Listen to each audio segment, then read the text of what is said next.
Extraction, c'est le titre de votre tout premier roman, Omar Benlala. Vous exposez les sources de la frustration sexuelle de votre personnage. Il s'appelle Reda et ses difficultés donc à concilier ces cultures. C'est un court roman en forme de réplique, disons-le, à l'écrivain, au jeune écrivain Édouard Louis et à son roman Histoire de la violence. Vous reprenez en fait les personnages d'Histoire de la violence de cet écrivain, mais cette fois vous avez choisi de donner la parole à Reda, disons-le, qui est silencieux dans Histoire de la violence. Pourquoi ce choix ?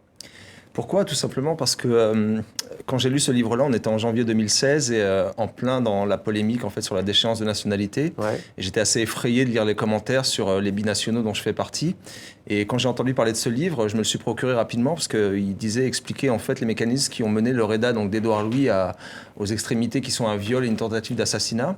Et je suis resté sur ma faim. J'ai été assez déçu en fait du personnage de Reda dans le livre d'Édouard Louis. Pour mémoire, vous le dites donc, le jeune écrivain, il décrit sa rencontre avec ce Reda, un jeune de cité entre guillemets, place de la République, un 25 décembre, jour de Noël, lequel finit par le voler et par le violer, c'est ça. Sauf qu'on n'entend pas Reda dans son livre. Ouais. On ne l'entend pratiquement pas et surtout, en fait, moi, ce qui m'a aussi déçu, c'est que Édouard Louis dit vouloir expliquer cette violence en expliquant celle que son père aurait lui-même subie en venant d'Algérie, de Kabylie dans les années 60, ce qui est le cas de mon père. Et pareil, quelques pages stéréotypées sur son arrivée au foyer Sonacotra et je me suis dit au début que j'allais y répondre avec un post sur Facebook. Puis je me suis souvenu que j'étais écrivain et je me suis dit je vais le faire sur le même terrain, notre terrain commun, la littérature. Et ce Reda, il se livre notamment à un sociologue. Je vais lire un extrait qui est assez parlant. On évolue au quotidien dans un environnement hyper sexualisé où tu as l'impression d'être tout le temps stimulé, de n'avoir droit à rien. On n'a pas de plaisir à désirer sans cesse. Je crois que c'est aussi pour cette raison que beaucoup de jeunes pauvres vont vers la religion. C'est ça, ouais. C'est juste après, il dit qu'il préfère justement se mettre à la diète que de vivre de frustration. Ouais. Et moi, j'ai connu ça aussi d'une certaine manière. Ce que je raconte dans La Barbe, c'est que quand j'arrive à la mosquée, que je m'y intègre et que j'essaie de devenir le plus musulman possible, c'est parce que j'arrive d'un endroit où toute ma vie n'est que frustration. En tout cas, c'est l'impression que j'ai.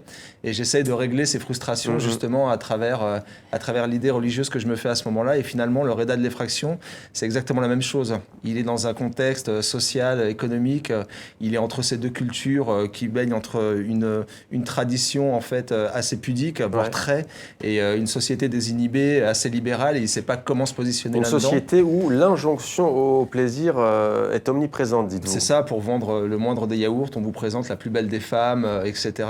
Et donc voilà, quoi, ce Reda ne sait pas comment se positionner dedans, et il se dit, il y a beaucoup de gens qui vont aussi par la religion, j'imagine, pour trouver un positionnement finalement. Est-ce que vous avez un message, vous, Omar Benlala, aujourd'hui, à ces jeunes qui sont tentés justement de trouver un refuge dans la religion et de l'épouser en ne la pratiquant pas telle que l'évoquait Biouna? Quel est votre message? Moi, j'aurais plutôt un message aux adultes en fait qui jugent ces jeunes-là et qui les mettent dans des cases.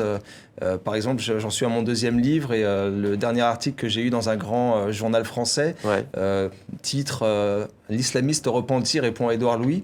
Donc finalement, moi je suis adulte, article, ça va, je commence un petit peu à avoir l'habitude, mais pour les jeunes, en fait, être mis dans ces cases par ces adultes-là, c'est compliqué à vivre. Donc j'aurais plutôt un message pour les adultes en fait qui essayent de toujours rentrer ces jeunes-là dans ces cases. L'objectif, c'est de trouver la voie pour faire le djihad, ou pour les femmes, c'est la taille du foulard. C'est pas du tout le cas. Et c'est ce que j'essaie de dire dans l'effraction. On peut avoir envie de se trouver dans la religion de ses aînés sans forcément avoir envie de tuer la terre entière. Et donc, j'aurais plutôt un message à donner à ces adultes-là. À travers vos œuvres, vous interrogez justement ce choc, en tout cas, entre, dire pas les civilisations, mais en tout cas, ces affrontements comme ça, ces points de... C'est ce que vous essayez de percevoir, c'est ce qui vous inspire? Oui, moi, j'essaie de révéler qu'en fait, il n'y a pas de choc. C'est que toutes les cultures s'inspirent l'une de l'autre. Moi, je vois les choses d'une façon très apaisée et ça m'aide beaucoup. Ouais. Il faut toujours voir les choses d'une façon positive. Et d'ailleurs, je voudrais rebondir à ce qu'a dit Omar, c'est justement, il ne faut pas accepter d'être dans une case.